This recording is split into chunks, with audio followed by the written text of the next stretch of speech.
Guys, big commander changes are here. The new bracket system has made its debut, and I want to talk to you about it today. I think this system is actually going to be an overall net positive for the game, and especially for new players. Now, the reason I want to talk about this is because I've seen a lot of, I will say it, negative stuff online about this. There is going to be lots of shared opinions with this sort of thing. A lot of people are sort of trying to rip it apart and sort of like poke holes in it, and I get it, it makes good content, but I don't actually agree with a lot that has been said. But I'm going to talk a little bit about that, sort of some of the stuff that people are saying, and I'm going to give you guys my take and why I think this is actually going to be quite a good system. So let's start this video by getting up the article that was written by Gavin Verhey and was published on the 11th of February 2025. So 2 days ago from the recording of this video. Right, so the first thing I want to highlight here, number one, right off the bat, is right at the start of the article you see here. I expect for many people who play Commander, nothing will change. You can continue to play with friends as you always have without digging into this system, and that's totally fine. Tons of regular playgroups have figured out what works well for them, which is great. And let's be honest, this is true for most players, okay? From my own experience, I can say that I mostly play Commander with a regular playgroup, and a lot of people in the Magic creator community sphere are the same. They are playing in playgroups. So they have got big networks of friends and stuff that they're playing with. And I think that's why a lot of the time they can sort of pick, you know, this sort of system apart and say it's silly and it's not needed, just have a discussion. But, you know, I've recently started playing a little bit more at my local LGS. Just because, you know, game nights are getting harder and harder to keep consistent, and I want to keep being able to play Commander at least once a week.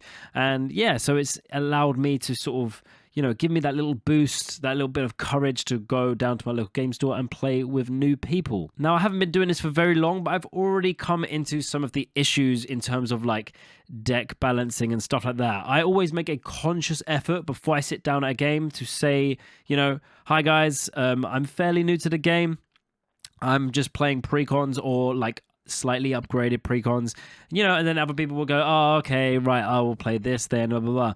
But, you know, that has not stopped me running into some pretty, you know, stupid stuff sometimes. And I'm thinking that this new bracket system may help with that. Now, I'm not going to go through this whole article because, you know, first things first, a lot of people have probably already seen the content made about this system. People probably watched the stream or you've watched other big content creators talk about this. So I'm going to assume that most of you kind of know what the bracket system is. And I just want to, you know, sort of give you my sort of take on it and where I think some people are maybe getting this wrong. So let's scroll right on down until we get to this part here, which is the 5 bracket system. So essentially, the way I look at this is that this is clearly, you know, power level brackets, 1 being the weakest, 5 to the most powerful.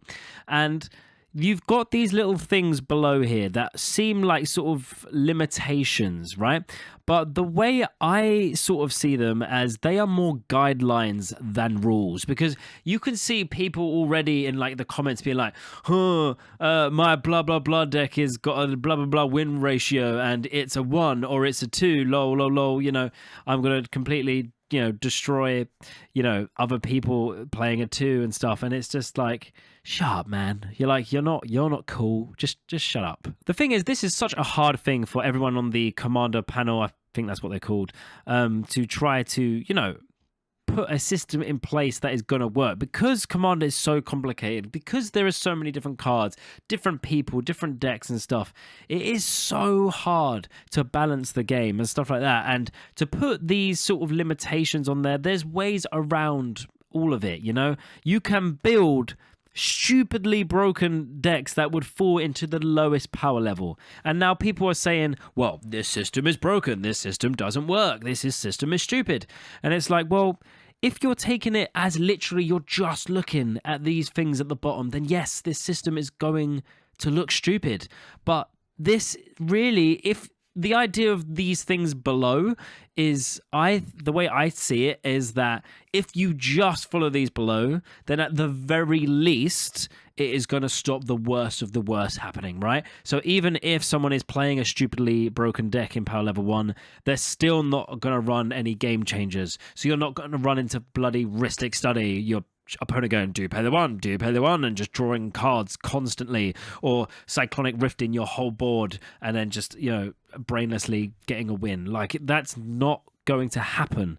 You're not going to run into easy infinite combos that they just play 2 cards and then they win. You're not going to run into that. And I think that on the surface is good. Is it perfect? No, but it's good. But the thing is, they talk about this in the stream, and if you haven't checked out the Command Zones video, then I suggest you do, because they have quite a good take on it, where yes, half of it is, I forgot the word they use now, it's like, is it art? Is that what they use? I can't remember what they use, or science, or whatever they use. So yes, you can take these little rules, but also you should be able to look at these different bracket systems and judge where your deck should lie. Because they've even got these little descriptions here, and they've spoke about what the sort of decks they want falling in each under bracket. So let's give an example for bracket 1, Exhibition. The key's in the name. This is just to show off something funny or thematic or something like that.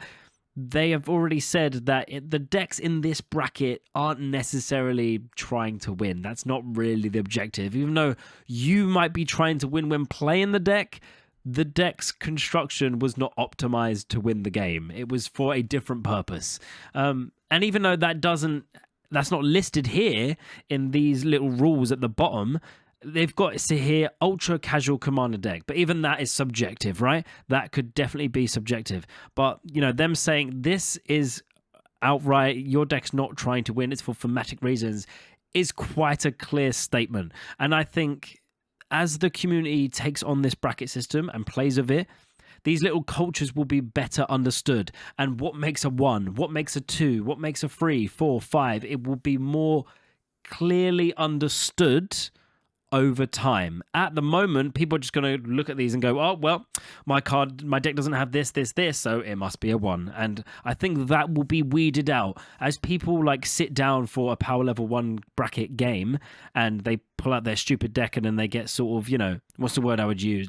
Shunned, should we say? Or they get a negative feedback. This thing is going to happen less and less and less. And some people might say, oh, that's a bad thing, but I think it's a good thing, because then those people will go, oh, okay, maybe I'll use this deck for this bracket system. And the idea is that this is going to give you better games with strangers. And the reason why I love this is because one of the worst things is for a new player, and I make content for new players, right? So this is what this video is targeted towards. And one of the worst things is you've never played a game of Commander before. Let's say you've not even watched stuff like Commander gameplay shows like Game Nights or Commander at Home and stuff, which is plenty of people, right?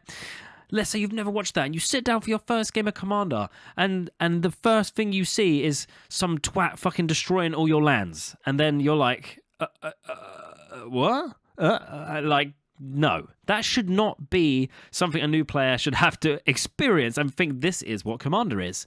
It's not. And I know some people are going to be in the comments and be like, oh, stop whining or whatever. These people ruin fucking Commander and stuff like that. And it's not whining. It's just wanting a balanced, fun game. It's wanting what Commander is supposed to be about. It's supposed to feel like a board gamey, unless you want the other stuff. And we'll talk about that now. If you want optimize, if you want CEDH, so if you want every card in your deck to be fully optimized, like your deck is just built to be as powerful as it possibly can be, then you have a bracket system for that. And you can play with other people and say, hey, do you want to play a bracket 4/5 game? And you can find those games. And that's good. That's what we want. We want people to be on the same page. So all these people out there that are ripping on this bracket system and being like, oh, this is stupid because I can easily break it. Of course you can, right? But they said in the video they did not want this thing to be too complex because it would be too much. If they brought in all this system with all these new rules and they say there's point system, which a lot of people talk about, right? And every card had a point system. Think how overwhelming that would be for a newer player. Commander is already complicated. Now imagine you brought all this into it. Even this alone is kind of like is this something else that players gonna have to learn now? So making this as simple as possible, I think was the right move, 100%. I completely agree with it. Now, you're going to see here a mention of game changer cards. So I want to talk a little bit about that. So if we scroll down here, we've got the game changers list. Now, these are cards that are kind of, what Wizards have highlighted as these cards are extremely powerful. They change the game.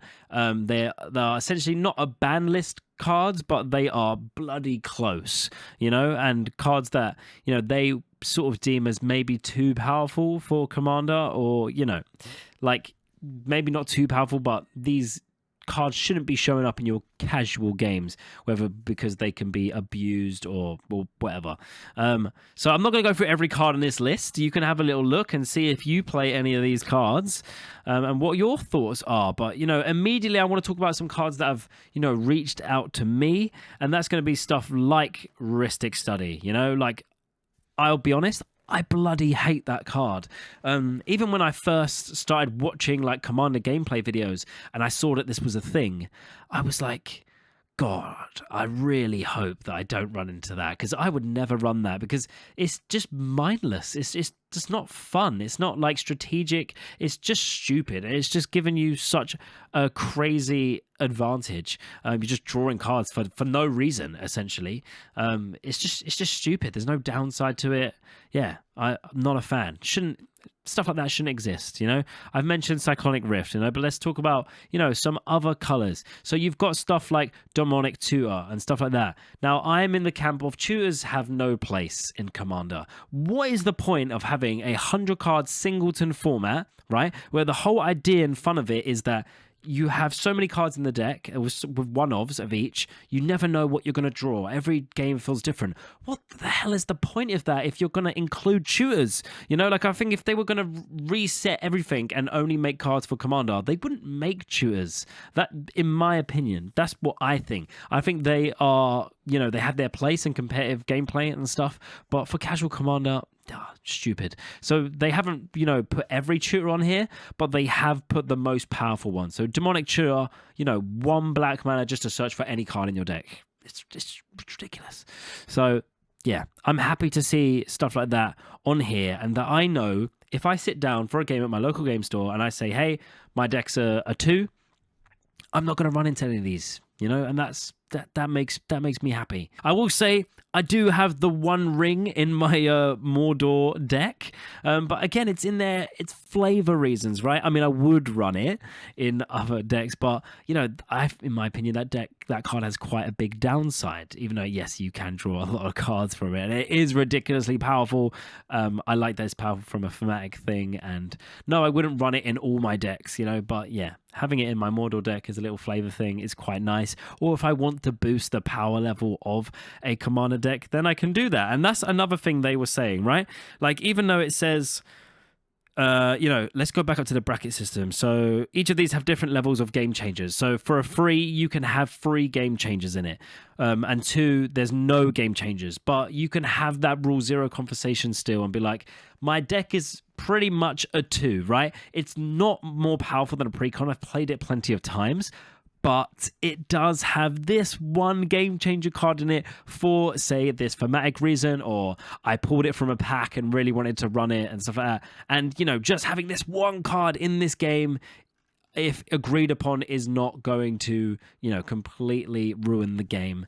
And yeah, so I think it's good that they still have that. It's not a ban list. A lot of people don't like ban lists, don't like ban cards and stuff like that. So it's not that, but it's a way of avoiding those cards if you want to. And I think that is a great thing.